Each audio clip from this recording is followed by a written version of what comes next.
আজ শিক্ষক দিবস। গোটা রাজ্যের পাশাপাশি বিভিন্ন অনুষ্ঠানের মধ্য দিয়ে শিক্ষক দিবস পালন করা হলো জলপাইগুড়িতেও। ভারতরত্ন ও বিশিষ্ট শিক্ষাবিদ ডক্টর সর্বপল্লী রাধাকৃষ্ণনের আজ জন্মদিন। তার এই জন্মদিনটিকেই শিক্ষক দিবস হিসেবে পালন করা হয়ে থাকে।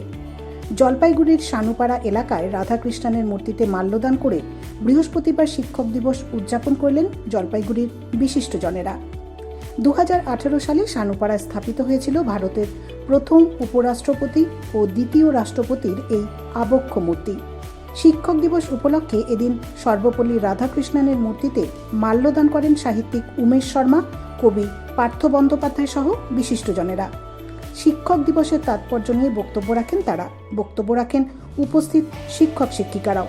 অনুষ্ঠানটি পরিচালনা করে শিক্ষক দিবস উদযাপন কমিটির সম্পাদক গণেশ ঘোষ। এদিন অনুষ্ঠানের মধ্য দিয়ে বিশিষ্টজনদের সম্মান জানানো হয়। এছাড়া সানুপাড়া, কোরানীপাড়া, দেউনিয়াপাড়া এলাকার মাধ্যমিক ও উচ্চ মাধ্যমিক উত্তীর্ণ মেধাবী ছাত্রছাত্রীদের সম্মান জানিয়ে উৎসাহিত করা হয়। আজকের দিনটিতে সবচেয়ে গুরুত্বপূর্ণ দিন সমাজের শিক্ষক এবং ছাত্রছাত্রীদের কাছে। পিতামাতা যেমন